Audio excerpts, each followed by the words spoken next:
Fala aí, sexto ano, tudo bem com vocês?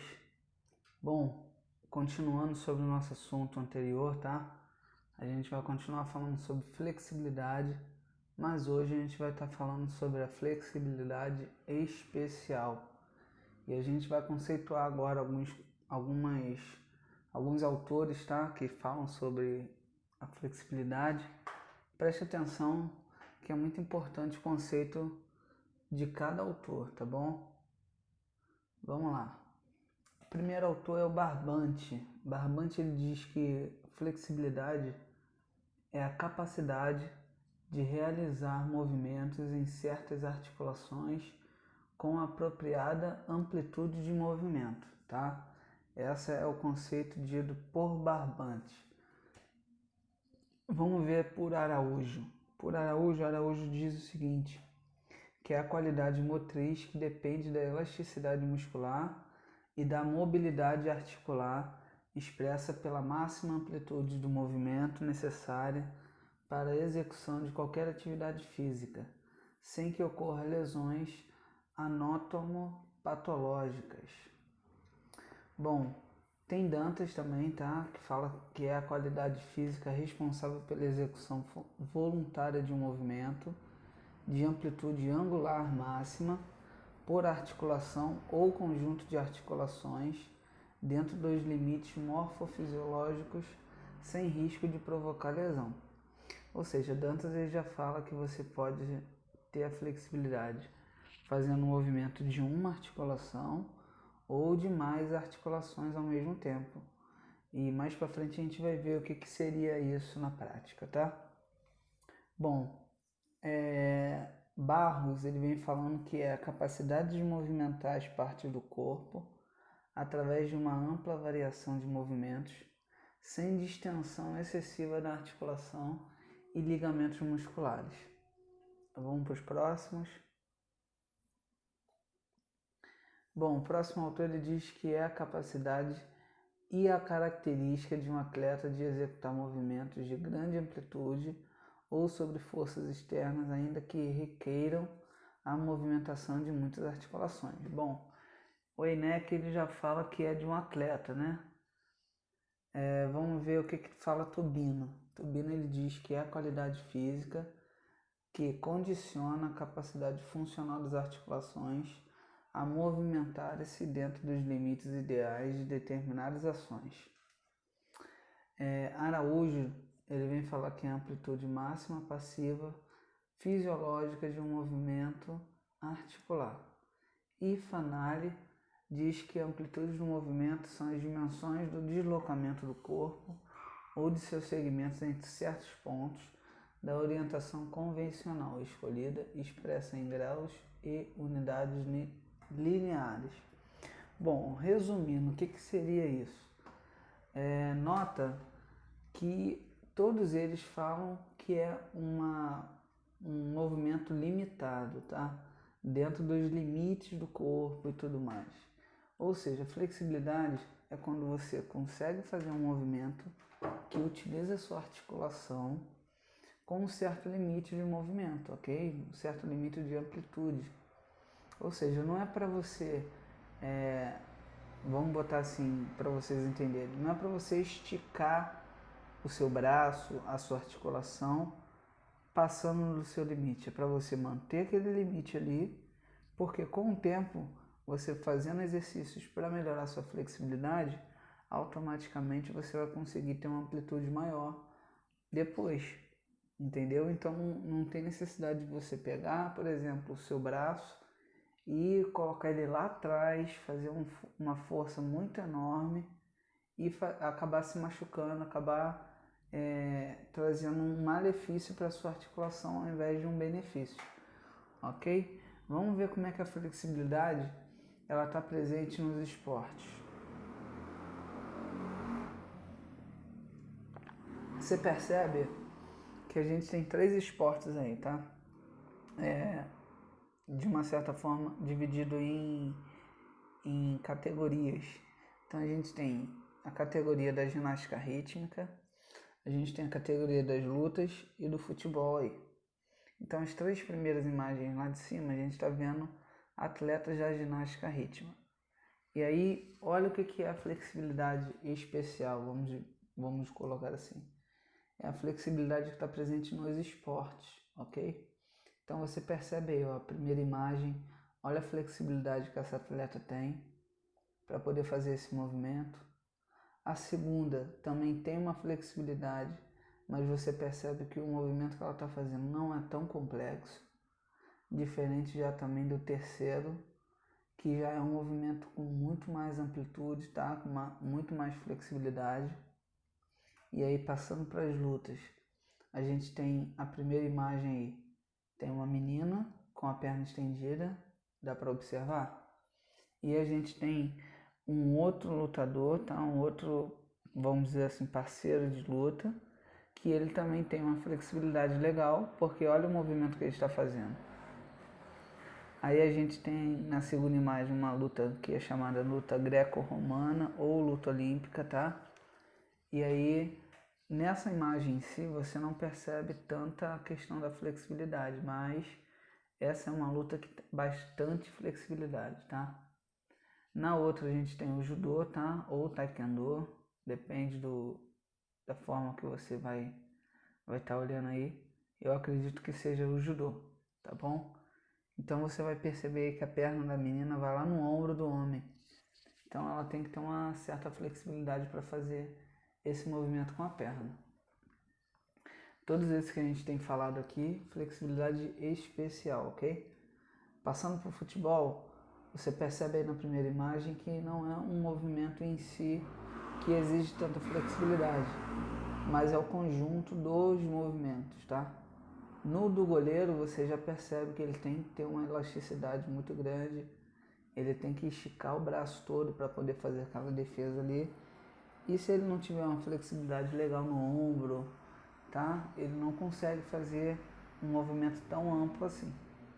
E a gente tem a terceira imagem, que são os jogadores correndo atrás da bola.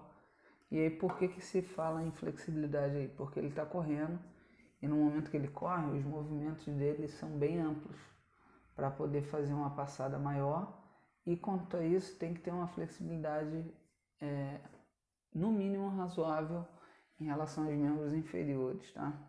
Porque senão ele não vai conseguir dar uma passada tão espaçada e aí ele não consegue chegar e pegar a bola mais rápido que o seu adversário. Ainda seguindo, existem outros esportes que você pode perceber essa flexibilidade, tá? Tão visual. Eu não vou falar agora porque senão vocês vão acabar pegando cola. Então eu vou passar aqui o porquê que a flexibilidade é importante.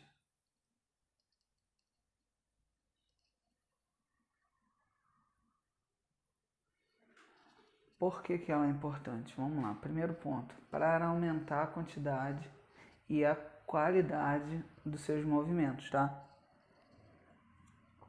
Então quando você tem uma flexibilidade razoável para mais, você tem uma qualidade e uma quantidade de movimentos que você consegue fazer. Se você não tiver flexibilidade, vai ter certos movimentos que você vai ficar impedido de fazer porque o seu músculo ele não vai ter essa elasticidade que precisa. Ela melhora a postura, tá, corporal. Imagina uma pessoa que ela não tem flexibilidade na coluna, ela vai ficar encurvada, tá? Uma flexibilidade na cervical, então ela não vai ter uma postura legal. Diminui o risco de lesões. Então, quando a pessoa ela tem uma flexibilidade legal, a chance dela ter um rompimento muscular em determinado movimento é menor, tá? Não é que ela não tenha, tá? Ela pode vir a ter alguma lesão, mas o risco é bem menor do que uma pessoa que tem encurtamento, não tem flexibilidade. E ela favorece a maior mobilidade das atividades diárias esportivas, ou seja, quando você é mais flexível, você consegue fazer mais movimentos, consequentemente tem a possibilidade de fazer mais atividades diárias e também esportivas do que uma pessoa que ela não tenha flexibilidade no seu corpo, tá? Nos seus músculos, nas suas articulações. A flexibilidade como valência física ou componente da aptidão física é considerada como um importante componente da aptidão física relacionada à saúde, tá? Que é a AFRS. Isso foi Guedes que disse, tá? Foi um conjunto de autores, tá? Bom, voltando. Hoje a gente tem um exercício para fazer e vocês vão fazer o seguinte: vocês vão escolher uma modalidade esportiva, tá? Só uma, e vão elaborar 5 exercícios de flexibilidade que seja específico para essa modalidade. Exemplo: se a gente pensar no boliche, por exemplo, a gente elabora exercícios para os membros inferiores, as pernas no caso, né?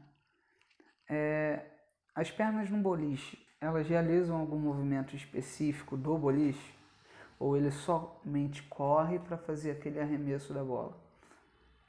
Ela não tem um movimento específico, ok? O movimento específico no boliche é relacionado aos braços, ao ombro, ao movimento da mão que faz. Então não teria porquê especificamente, tá? Não estou dizendo que o jogador de boliche ele não possa fazer isso. Ele pode alongar muito bem suas pernas, mas não seria um movimento específico para o boliche. Então, por exemplo, se eu fosse pegar e montar um exercício de flexibilidade que fosse específico para o boliche, eu ia trabalhar a articulação do ombro, eu ia trabalhar a articulação do cotovelo, eu ia trabalhar a articulação do punho. Por quê? Porque são articulações que requerem um certo movimento no esporte do boliche. Então não teria porquê eu fazer um movimento específico para alongar o joelho, por exemplo, a articulação do joelho, sendo que ele não vai usar essa articulação como forma específica durante o boliche. Conseguiram entender? Então, por exemplo, eu não quero que vocês peguem um boliche, tá? Eu botei o boliche aqui como um exemplo. Então, por exemplo, se eu pegar um atleta de boliche e for fazer alguns exercícios de alongamento com ele, de flexibilidade, eu vou alongar o ombro, eu vou alongar o cotovelo, eu vou alongar o punho, porque são movimentos que ele vai utilizar, ok? Então vocês vão escolher uma modalidade, pode ser qualquer uma: futebol, vôlei, basquete, handebol, natação, corrida, bicicleta, vocês podem escolher. E aí vocês vão elaborar 5 exercícios. Como que vocês podem fazer isso? Vocês escolheram um exercício lá. Exercício não, perdão. A modalidade esportiva foi escolhida. Vocês vão pegar, vão analisar aquela modalidade. Por exemplo, esse esporte utiliza mais as pernas. Ou esse esporte utiliza mais os braços. E aí eu vou montar de acordo com o que ele mais usa. Se ele usa mais a perna, eu vou procurar e vou pesquisar exercícios para alongar a musculatura da perna. Se ele utiliza mais os braços, eu vou procurar exercícios que alongam mais os braços. E se ele usa os dois, eu vou procurar exercícios que trabalham os dois, ok?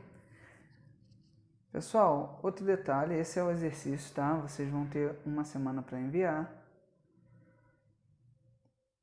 E esse daqui é o trabalho bimestral. O trabalho bimestral vocês vão procurar em relação a jogos eletrônicos e populares. Como assim? Vocês vão pesquisar jogos eletrônicos que se relacionam com os jogos ou brincadeiras populares, tanto no aspecto do jogo quanto na aparência e outras características, tá?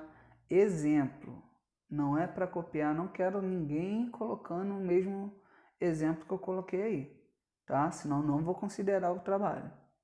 Vamos lá, por exemplo, vocês conhecem o jogo League of Legends? Ele tem até um programa específico aí que está tendo campeonatos mundiais e tudo mais. Qual é o objetivo desse jogo? O objetivo desse jogo é você invadir o campo adversário e conseguir pegar a bandeira ou o bastão, algo que é do time adversário, tá? E trazer para o seu time e ganhar. Esse jogo ele se equipara, ele se parece com que jogo, qual brincadeira que a gente faz? Não tem uma aparência com pique-bandeira? Que você tem duas equipes e aí você tem que sair do seu campo, atravessar para o campo adversário sem ser colado, tá? Pegar a bandeira do time e voltar para o seu campo sem que você seja colado de novo. Não é assim o pique-bandeira? Então ele se assemelha, ele se parece com League of Legends, que você cria dois grupos e aí um grupo ataca o outro para pegar a bandeira, ok? Então eu quero que vocês pesquisem essa relação de jogos eletrônicos com os populares. Lembrando, não quero esse exemplo que eu dei. Vocês vão pesquisar na internet outros exemplos, ou se vocês já têm alguns exemplos aí de vocês, sem precisar pesquisar na internet, serve também. Então eu quero pelo menos 3 jogos eletrônicos que têm semelhança com os jogos populares, ok? Ou brincadeiras populares. Então pensa aí, coloca a cabeça aí para pensar aí direitinho, mas eu não quero que copiem o exemplo que eu botei, beleza? E a data eu vou colocar aí descrito na agenda digital para vocês, beleza? Fiquem todos com Deus, tenham uma ótima semana.